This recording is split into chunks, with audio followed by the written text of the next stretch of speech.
দেশের সীমান্তরক্ষী বাহিনী বিজিবির জন্য বরাদ্দকৃত শুকনো রেশন নিয়ে ঘটে গেছে এক ভয়াবহ জালিয়াতির ঘটনা। অনুসন্ধানে উঠে এসেছে ঠাকুরগাঁওয়ের দুটি ঠিকাদারি প্রতিষ্ঠান জান্নাত ট্রেডার্স ও জেকে এন্টারপ্রাইজ রেশনের নামে কোটি কোটি টাকা আত্মসাৎ করেছে। অভিযোগ রয়েছে বিজিবির চাহিদাপত্র জাল করে ও অধিনায়কের স্বাক্ষর স্ক্যান করে ভুয়া কাগজপত্র তৈরি করে সরকারি খাদ্যশস্য কালোবাজারে বিক্রি করা হয়েছে। অনুসন্ধানে দেখা যায় প্রক্রিয়াটি অত্যন্ত সূক্ষ্ম।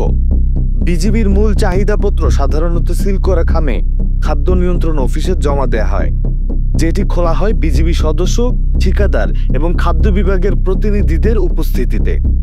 সেই কাগজপত্র অনুযায়ী খাদ্য বরাদ্দ দেয়া হয় এবং তা গুদাম থেকে উত্তোলন করা হয় বিজিবি সদস্যদের উপস্থিতিতে। অথচ এই পদ্ধতির মধ্যেই ফাঁকি দিয়ে গত 2 বছরে প্রায় 380 মেট্রিক টনের বেশি চাল ও 40 মেট্রিক টন গম অতিরিক্তভাবে উত্তোলন করে বিক্রি করা হয়েছে। জান্নাত ট্রেডার্স 2023 সালের আগস্ট থেকে ডিসেম্বর পর্যন্ত 104 মেট্রিক টন চাল ও 11.3 মেট্রিক টন গম অতিরিক্ত উত্তোলন করে। 2.5 টাকা কেজির চাল তারা বিক্রি করেছে 48 টাকা কেজিতে।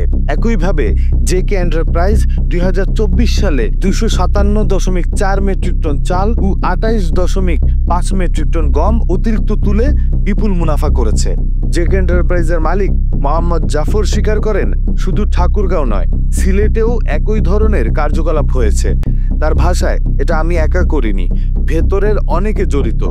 যদিও তিনি কারণ নাম উল্লেখ করতে রাজি হননি, তবে বিজিবির সদস্যদের সংশ্লিষ্টতার ইঙ্গিত দিয়েছেন।